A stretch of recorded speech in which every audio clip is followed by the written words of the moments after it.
You're listening to the Cultivating Careers in Alternative Proteins podcast, a podcast which features students and early career professionals who work in the alternative protein industry, where they discuss their journeys and deliver advice on how you can start a career in this revolutionary field. There are three main pillars of alternative proteins: plant-based, cultivated or cultured, and fermentation. Of these, fermentation is the least well known, which is why I decided to bring on this episode's guest onto the podcast to explain what the heck fermentation is and how it can scale. Jacqueline Samson is a senior engineer at the Better Meat Co., a B2B fermentation-based mycoprotein startup in Sacramento, California. She studied chemical engineering at Louisiana State University and previously worked for Evonik, a specialty chemicals company. We talk about what the fermentation process involves, what makes the Better Meat Co.'s product unique, and what it's like working there. And now, here's my conversation with Jacqueline. Welcome, Jacqueline, to the Cultivating Careers in Alternative Proteins podcast. It's so wonderful to have you on the show today. Hi, thanks for having me. Yeah, so just to start off, maybe you can tell us about what led you to the Better Meat Co. Yeah, so I am the senior engineer at the Better Meat Co., and I have a chemical engineering background. I always knew growing up, even before college and whatnot, that I was really passionate about sustainability and I wanted to feel like I was making an impact in that in some way, but I was always kind of lost as to how that was. And throughout my studies and my first job out of college, I was still just kind of learning, getting my feet under myself. And I ended up finding myself at an industrial scale fermentation facility. And once I worked in fermentation for a few years, I really opened my eyes to the power of fermentation and all of the different alternative bio-based products that it could lead to. In regards to sustainability, I've always believed that really the way to make an impact isn't by necessarily trying to convince people to switch products if it's something that's more expensive. I mean, that's great to always get the message out there, but really to make a really big impact, I've always believed that the more sustainable product or option just has to be the better product, more cost effective, just all around the more desirable product, regardless of the impact on the environment, because that's how you really get everyone all in, as opposed to just the people who, like myself, really care to change their life up for it. So I just never quite knew how I wanted to be a part of that or how I fit into that equation. And as I was working at a fermentation facility, I kind of realized, hey, this process can really be used in so many different ways, bioplastics, alternative proteins, et cetera, that this is a good way for me to use my technical experience and find a company that fits in with my passions and my outlook on life, where I can really feel like I'm making a difference. And on top of that, working in fermentation from a technical standpoint, I just have found really fun. I think the challenges of working on a biological process are really exciting and a little bit different than just standard chemical manufacturing. So it all just seemed like a really good fit. And I was looking for companies that still had fermentation where I could apply my technical background with my fermentation experience to a product that I was a bit more passionate about. And I just started researching a lot of different fermentation companies, especially startups that had products that I felt like made a difference with a positive impact on the environment. And essentially, I was reaching out to companies and I talked to people at the Better Meat Co. And it just felt like a really good fit from all sides. And yeah, long story short, there's a need for someone with my experience here. So it just worked out really well. And I've been here for almost 2 years now. And it's been really cool getting to bring that industrial fermentation perspective to a startup company where a lot of the focus up to this point has been more on research and pilot scale. So yeah, it's kind of my story as to how I got here and always just kind of following what I wanted, both in my career interests and what I'm passionate about life. And it led me here. Awesome. That's great. I'm glad you were able to find an intersection of fermentation and sustainability through alternative proteins. Yeah, me too.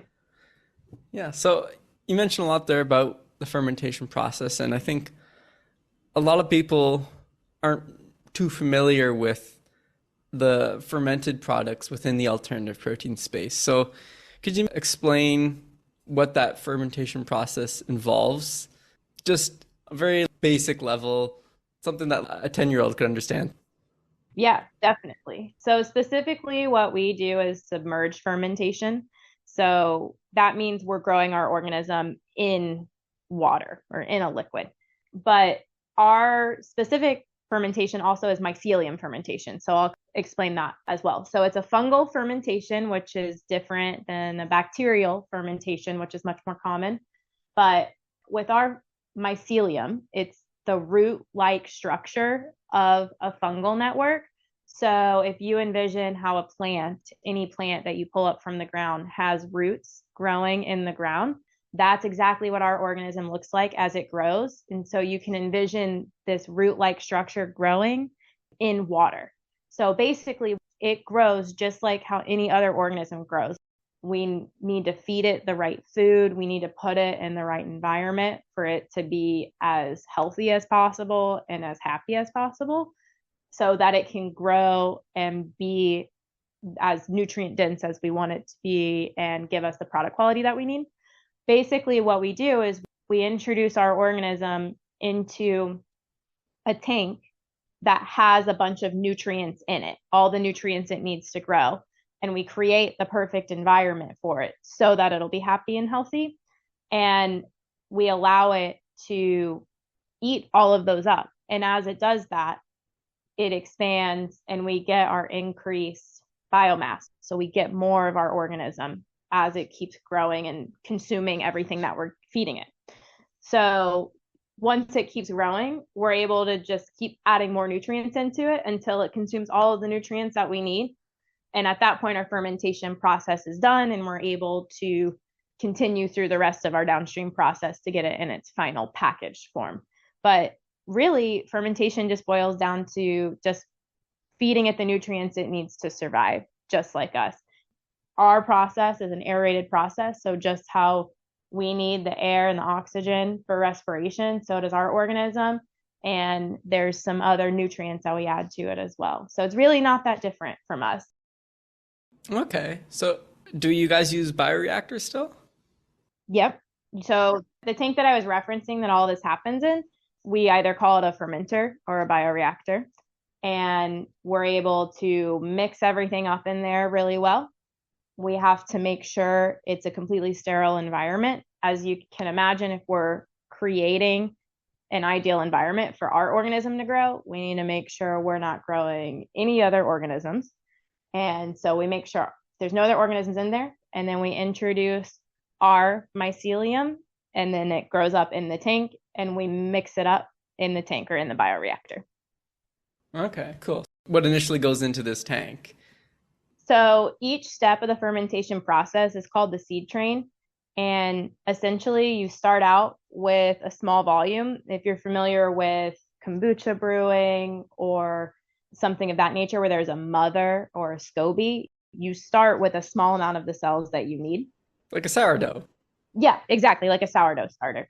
And you introduce that into a larger environment. And then it takes a certain amount of time to grow up in that environment. And then as your seed train continues, you introduce it into a larger bioreactor. So you'll have different levels of bioreactors as they grow in size. And so each time it's like your sourdough starter or the mother for your kombucha or something like that, where you're introducing it into a larger volume until you get to your final bioreactor size, your largest bioreactor size. Each time there's a certain ratio where if you introduce too small of an amount, maybe it won't grow or it won't grow very effectively. So you introduce enough of your starter and the nutrients into the bioreactor that you need, and then it'll grow up. And so you complete that stepwise process until you finish at your largest bioreactor size. Okay, so basically it's starter or feed starter, water, nutrients in a bioreactor under ideal conditions, pressure, temperature, pH, humidity, etc. Yep. And then that grows for a little bit. Once it reaches a certain size, you take that out, put it in the next bioreactor, and do the same thing over again and keep going larger and larger. Yep. Keep going larger and larger till you've hit your maximum point. Gotcha. And so we have all the different parameters that you listed, temperature, pH, oxygen, all of that. We have the ability to control and optimize to make sure that our organism is as healthy as possible so we can get maximum productivity. And it also helps us make sure that our product is the quality that it needs. Because just like if me or you are in a bad environment or have a bad diet or something like that, our organism gets really stressed, and that can have a negative impact on the product quality. So we're just making sure every step throughout the way that we're keeping it in its ideal environment. Right. Quality is key in the food industry. Yep, exactly. All right. So in the beginning, you mentioned that you really wanted to focus on high quality and really good products that would help stand out and make the market grow. So I'm just curious to know what makes the Better Meat Co.'s, I think your mycoprotein is called Rhiza, is that correct? Rhiza, yep. Yeah, Rhiza. What makes it so special or unique? The Better Meat Co.'s mycoprotein, the Rhiza, has a lot of variability. So it does have a bit of an umami flavor, but aside from that, it's very neutral in taste and color. And texture is a very meat-like texture. So it's a very filamentous fungi. And so the filamentous striations that you get from our product can really mimic a good meat muscle very well. And because of all the other neutral attributes of it, it can really be formulated as an ingredient in any type of product that you want. And it can also be a good hybrid with meat. But it can be chicken breast, bacon, burger, meatball, crab cakes, any number of options. And so it's just a very versatile product. On top of that, because of the fermentation aspect, it's very scalable. We know we can produce it here, and we also are very confident that we can produce much more product at a larger scale that will really drive down the cost. Because another thing I mentioned earlier, that it's important for this to be a cost-effective product, because right now that's a big catch, right? Is that a lot of the products currently on the market or coming onto the market need to be price competitive with beef or chicken or any other meat that's on the market right now. And so as we scale, we can drive costs down and really be cost competitive. Wow, that's pretty impressive. So it's versatile, it scales, but what about nutrition? Yeah, the nutrition is fantastic. It's really a whole food, a complete protein that we have. It has more iron than beef. We always say there's more protein than eggs. There's a lot of fiber and potassium. One thing that a lot of alternative proteins are missing, or a lot of vegetarian products that are currently on the market, there's a lot of lack in B12, but this has naturally containing B12. So it really is a whole food that has really good nutrient profile. And so we can make sure that not only is this product combating the sustainability side, which is something that I've really talked about a lot, but the other two sides that this product really helps with are that it's a whole very healthy product. And then on top of that, of course, obviously it's reducing the impact on animal cruelty as well, because anything that we can replace meat with our product is reducing the impact of an animal that's sacrificing for food. And then another thing, this kind of goes back to the sustainability side, but our process is really robust. And so there's a lot of flexibility as to how we can scale up, which is really great. And we're able to use agricultural byproducts as the feedstock for our product and for our process. And so that really just further pushes how this is a good alternative, and things that currently might be used as agricultural waste or animal feed or something like that can be the input into our process. So it's a nice full circle use of an existing agricultural industry. Wow, that's pretty neat. So when you say it's robust, by that you mean there's multiple different pathways that can be used to make this product? By that, I mean, we do a lot of R&D and process development on our process, and any number of things that we can change and have the ability to control or change in our process, whether that be something in the media formulation or the type of bioreactor we use, or our bioreactor dimensions, or our operating parameters for our fermentation process. Maybe it's the pH or the temperature or our oxygen. We change all of these things frequently to really help optimize our process. But the most important part that we keep coming back to is that our organism really is able to power through all of these changes. And yes, we're constantly trying to figure out what's the best for our organism. But on the other hand, it all works really well. And so we're not in a situation where we're concerned that as you're working to do a tech transfer to a full scale facility, whether that's a brownfield where it's an existing facility or a greenfield where you're designing your own new plant, we're confident our process can fit into any type of equipment. There's different agricultural byproducts that we could use as our inputs, but no matter what we change about it, because we have a robust organism and a robust process, we know we can make it work. And so that's really exciting. It gives us a lot of confidence about the future of our process. Oh yeah, yeah. I'm very much looking forward to seeing how you guys are able to scale it up further and bring it to market if it has all these benefits. So I want to switch gears here and talk a little bit more about you specifically and your role as opposed to just the product. So I know when we spoke beforehand, you mentioned that your role involves a lot of wearing a bunch of different hats essentially. So can you explain more about some of the tasks and projects that you work on? Yeah, absolutely. So my role, as you said, is definitely wearing a lot of different hats. I get to be involved with the process development, and that encompasses any new process improvement that maybe started at the research department on the benchtop scale that we're scaling up to our pilot plant. I get to really be involved with the tech transfer of that and monitoring how it performs in the pilot plant and how it compares to our previous processes. On top of that, I get to be involved with just the day-to-day process monitoring. Say there's an unexpected hiccup that comes up, I always get to troubleshoot and try to identify, problem solve where that's coming from, why something may be different. And of course, it's a biological process, so it is going to be different almost every time. And so it's really fun, I think, to try to figure that out. In addition to that, I get to handle all of the capital improvements. There could be any number of reasons. Maybe it's a process improvement that requires a different piece of equipment. Maybe there's a safety concern that gets realized. Maybe there's a new piece of equipment that requires different utilities. It could be any number of things, but any capital improvement that goes in the facility, I get to work on the engineering design with sometimes external help. Sometimes we're able to do it all internally. But yeah, just the whole project from the design through the preparation, bidding, through execution, and working with the contractors on that.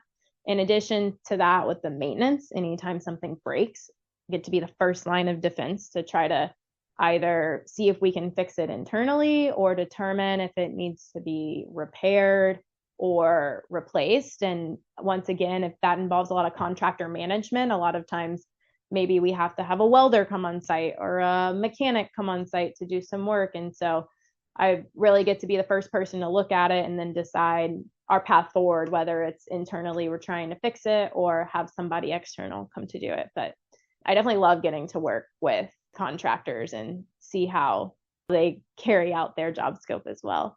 And then on top of that, that all goes for the automation too. So we have some automation engineers that we work with. So anytime there's be a glitch in our system where programming isn't performing as it should, or we have an improvement that requires a new capability from our automation engineers, I get to work with them, define the scope, and then of course them being the experts with the actual programming side and how the PLC works, they get to help provide some input on what that final outcome looks like. And so really getting to work hand in hand with our automation engineers, being the go-between between our plant operations and them.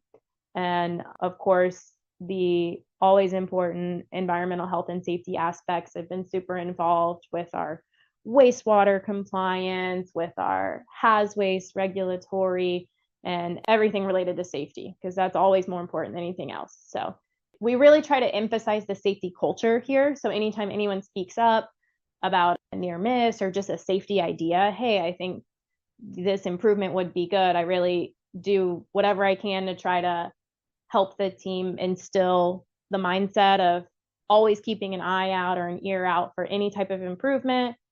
And really the mindset of implementing engineering controls, because I'm definitely a big believer that you can put in engineering controls in most situations to remove hazards. And then, of course, after that, you have different PPE or something else. But really just helping instill that mindset of there's always a potential solution.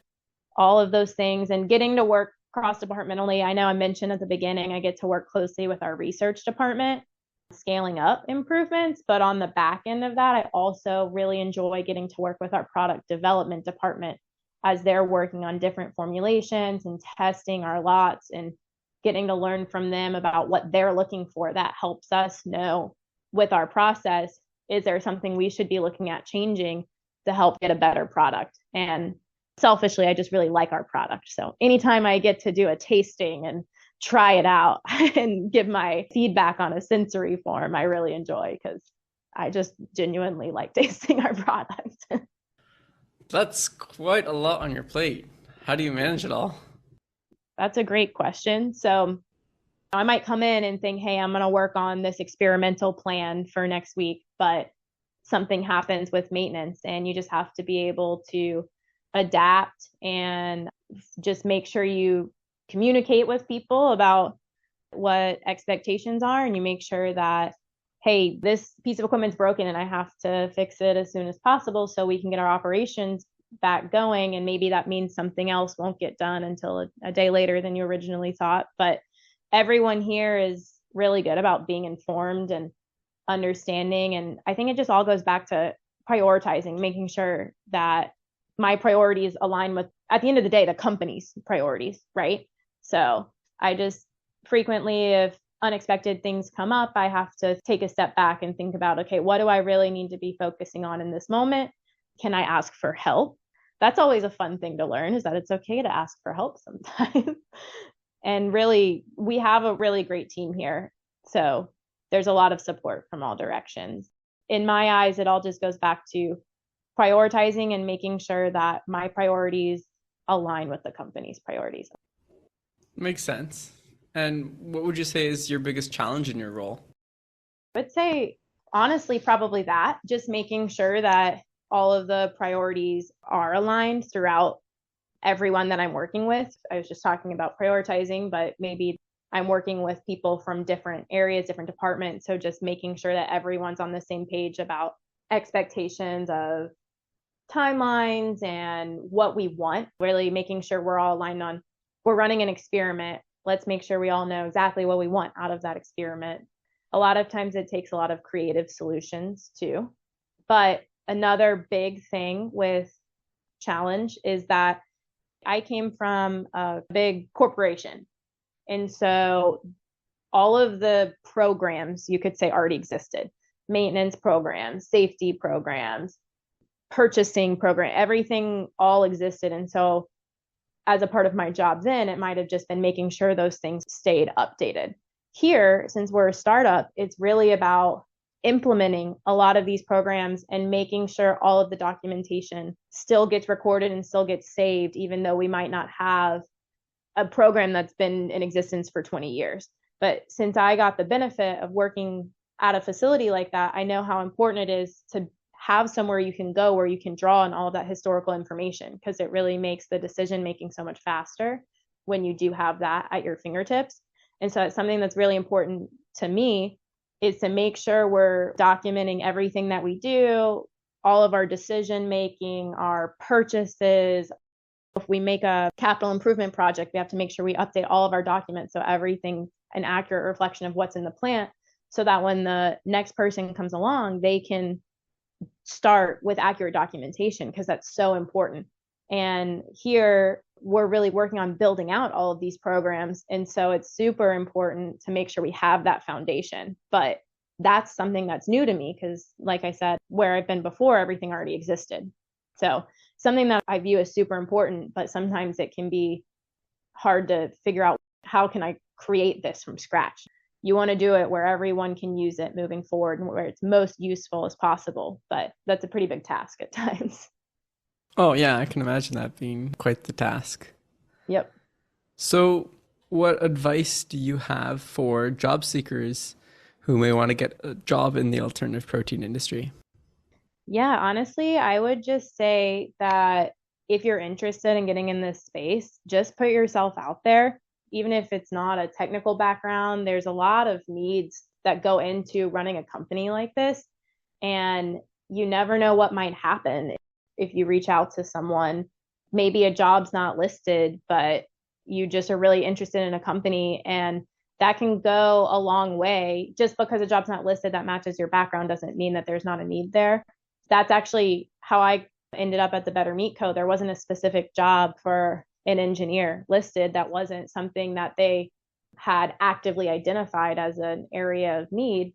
And so I just reached out directly and said, hey, there's not exactly a role that fits my background, but I'm super interested and I do think I could contribute something. And it ended up working out for me. I would just say, don't hesitate to put yourself out there. You never know when you might get a response back with something that is a good fit. And one thing that goes really far in this industry is that everyone appreciates someone who's passionate about it. You can really make a big impact and be a really productive and good employee, especially if you're really passionate about it. And if you go out of your way to just take the initiative and reach out, even if it doesn't seem like there's a specific job posting listed on a website, you still might get your foot in the door. You never know what might happen. Yeah, that's a great piece of advice. A lot of people may think that, oh, there's not a job open. Why should I even bother reaching out? You never know if you don't try.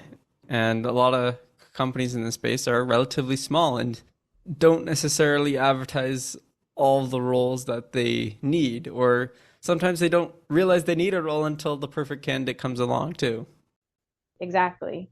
And even if you reach out and it doesn't happen immediately, maybe it's a need that you'll be in their mind in 6 months or a year or something when they realize they do have that need. So even if it doesn't happen immediately, it's still good to put yourself out there and make connections because it could still bring something in the long term. Oh yeah, absolutely, of course. All right, so I'm curious to know, is the Better Meat Co. actively hiring? And if so, what types of roles and where should people apply? So right now there aren't any positions listed on the website, but we're always open to considering new candidates. Just like I mentioned earlier, that's actually how I got hired at the Better Meat Co. So if anyone is interested in reaching out and feels like they could be a good fit or contribute in any way, they're always welcome to email us at hello@bettermeat.co, and that contact information is listed on the website as well. You just never know what might happen or what might end up being a good fit in the end. Yeah, all right. And I'll include that in the show notes as well. Awesome. So maybe you can give a brief little sales pitch to try to convince people who are interested in the space to want to work at the Better Meat Co. So what would be your sales pitch? I think this is kind of a fun question because I feel like already I've talked a lot about the technical challenges of my day-to-day job, and I've talked a lot about how passionate I am about the purpose of the company. So I'm sure it's clear how much I like those things, but really for me, what stands out about the Better Meat Co. is how great our culture is. We talk about all the time with each other that it's just so impressive how every single person that works here is critical to the operations of this company. And that feels really unique. But no matter what your position is or what your job title is, everyone's respected. Everyone has great ideas and feels comfortable speaking up. And you can go to anyone for questions. Everyone kind of has their own area of expertise. And so it's fun to feel like you have your little niche area and it meshes together really well. So it's awesome to see the collaborative environment of just so many super effective, high achieving employees. And it's honestly just such an inspiring environment to work around because I think we all motivate each other too when you see other people just crushing it at their job. And then on top of that, we honestly just have so much fun. Sometimes we'll be out in the plant working on something. Somebody will put music on the speakers and you'll just realize everyone's starting to dance a little bit, or we have some fun activities where we get maybe a little competitive with our geography competitions or our rock, paper, scissors competitions. But it's just a really fun environment and everyone's excited about the space, excited to talk about other companies in the space and happy when they do well, which is just a really positive environment to be around. And I definitely think that situations like this just only make for a good work environment. They only make their employees want to be better and more engaged in what they're doing. So I could not speak more highly of it. Awesome. Yeah, it sounds like a fantastic work environment. And with everyone being their own little expert, I guess, it really allows you to learn a lot. Yeah, that's a great way to put it. I'm constantly learning from my peers here, and I like to think that I'm also getting to share my experience and help others learn about what I know as well. Great. Well, as we come to the end of the episode, is there anything else you want to add or discuss? I think I'm good. Just that I really encourage anyone who's listening to this to put themselves out there if they think they might be interested in working for a company like this, or really any way of getting involved. It doesn't even have to be a full career change or anything like that, but it's just a really exciting space to be in right now and a lot of potential for the future. Oh, yeah, absolutely. All right. Well, I appreciate you taking the time to share your experience and come on the show today. It's been such a lovely time speaking with you. Thank you for having me. It's been great. Well, I wish you and everyone else at the Better Meat Co. the best of luck with scaling up and getting your product to more consumers. Great. Thank you so much. Jacqueline's story illustrates that there are ways that you can leverage your existing skills to help the alternative protein industry, which is why there's a place for everyone, including you, to be a part of the alternative protein revolution. They say that finding a job is like finding a life partner. Just like there are programs to help you find your romantic match, Talist now offers an AI-powered candidate job matchmaking service to help match employers in the alternative protein industry with the top talent. A link to register is provided in the show notes.